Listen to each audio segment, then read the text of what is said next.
ఈరోజు నేను నిమ్మకాయ పులిహోర చేస్తున్నాను. దానికి 2 గ్లాసులన్నర రైస్ని ఇలా పెట్టుకున్నాను. దీన్ని ఇప్పుడు ఒక బౌల్లో తీసుకుందాము.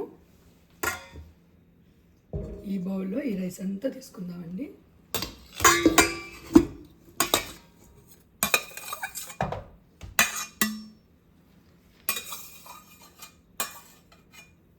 నేను నిమ్మకాయ పులిహోరకి బాస్మతి రైస్ చేస్తున్నానండి. ఇది ఫస్ట్ టైం అండి చేయటము. ఎలా వస్తుందో చూద్దాము. నేను ఎప్పుడు మామూలు రైస్తో చేస్తాను, వైట్ రైస్తో. ఇప్పుడు దీంట్లో కాస్త ఆయిల్ వేసుకొని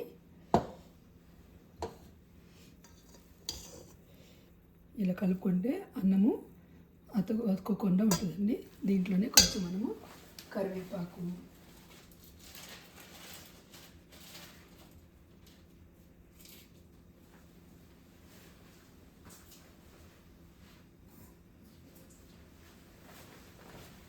కూడా వేసుకుంటానండి.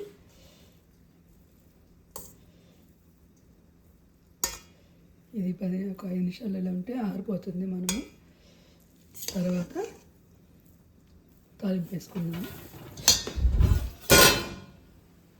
తాలింపు వేసుకుందామండి. స్టవ్ వెలిగించాను. దీంట్లో పులిహోరలో కొంచెం ఆయిల్ ఎక్కువ పడుతుందండి. ఒక 4 స్పూన్ల దాకా పడుతుంది.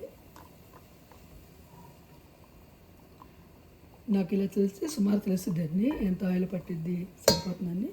ఇదిగోండి 4 స్పూన్ల దాకా వేస్తాను, సరిపోయింది. ఇది కొంచెం వేడైన తర్వాత మనము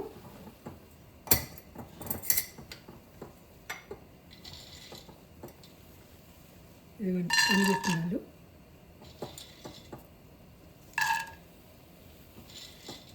కొంతమందికి శనగపిండి బాగా ఇష్టంగా ఉంటుందండి. అందుకని నేను కూడా మా పిల్లలకి ఇష్టమని చెప్పి ఎక్కువ శనగపిండి వేసుకున్నాను.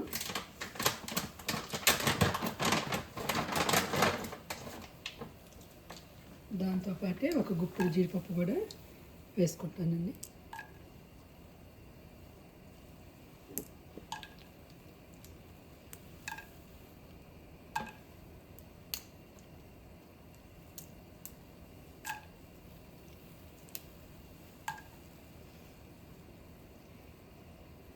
ఇవి గోల్డ్ కలర్లో వచ్చే వరకు మనము వేయించుకోవాలండి.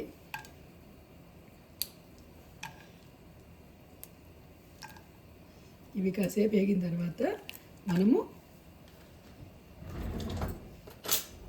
ఇలా తిప్పుకుంటూ వేగిన తర్వాత అప్పుడు తాలింపు గింజలు వేసుకుందామండి. ఇవి కొంచెం నూనెలో ఇలా వేగాలండి. కొంచెం వేగాయి. ఒక 4 గింజలు వేసుకున్నాము. ఇప్పుడు మనం తాలింపు గింజలు అన్నీ వేసుకున్నాము.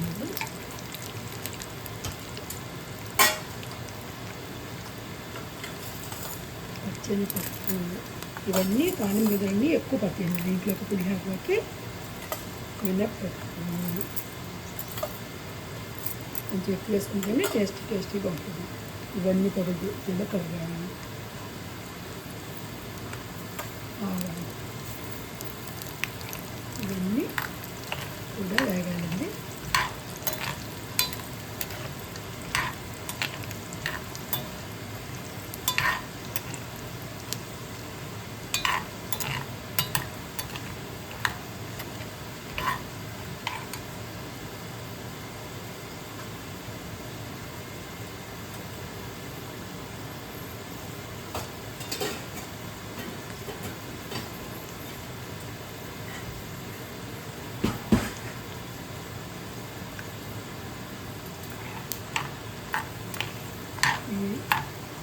వేగిన తర్వాత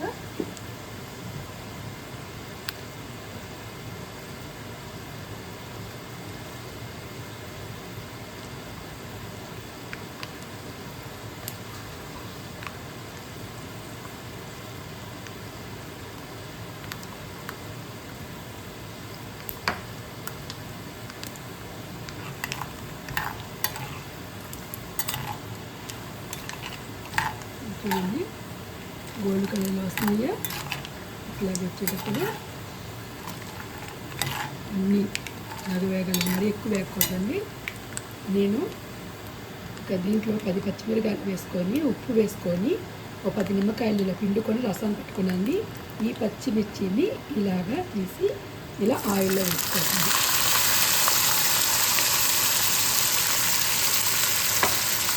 దీంతో పాటు కరివేపాకు కూడా వేసుకున్నాను. దీంట్లో నేను ఆవు పిండి వేసుకుంటున్నానండి. ఇదిగోండి ఆవు పిండి మిక్స్ చేసుకున్నా, కొంచెం ఆవు పిండి కూడా వేసుకుంటాను. ఇదంతా మనం ఇలా చక్కగా పెట్టుకోవాలి.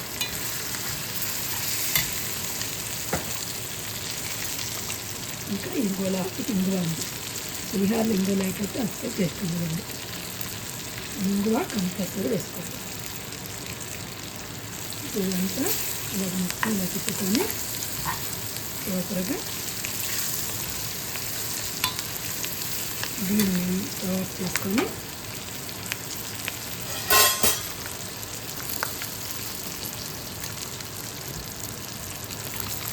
ఇవన్నీ ఈ పులిహోరలోకి మొత్తం ఇలా వేసేస్తాం.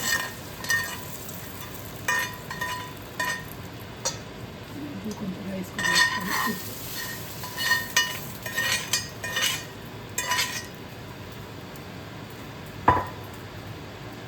వేసుకున్నాక ఇలా ఒకసారి మొత్తం పులిహోర అంతా ఒకసారి వేసుకున్నాం.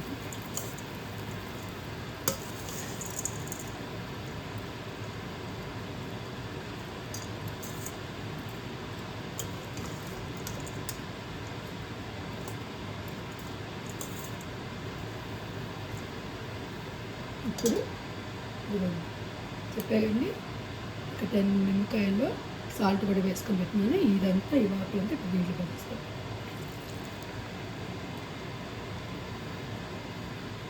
మనము పులుపు చూసుకొని సాల్ట్ పులుపు సరిపోతుందండి. మళ్ళీ ఒక లెమన్ పిండుకోవచ్చండి. అది కూడా ఒక 10 నిమిషాలు ఆగిందా చూసుకోవాలి. ఎప్పుడేసారి వెంటనే వేడి మీద మనకి పులుపు అవి ఏం తెలియదు.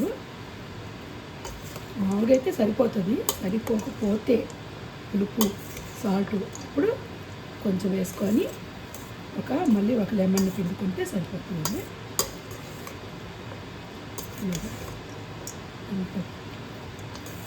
పులిహోర ఈ నిమ్మకాయ జ్యూస్ అంతా రైస్కి పట్టాలండి. ఇలా ఒకసారి అంత నీట్గా ఇలా తిప్పుకొని చూడండి.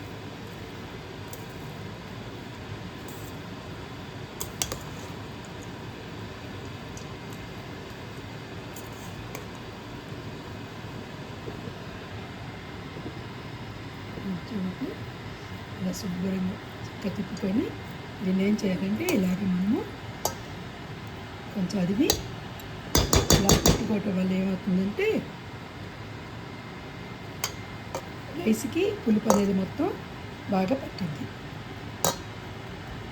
ఇంక ఇలాగా ఒక 10 నిమిషాలు ఇలా వదిలేసి ఇంకా వేడివేడిగా పులిహోర తర్వాత కాసేపు నాకు చల్లగా పడిపోతుంది.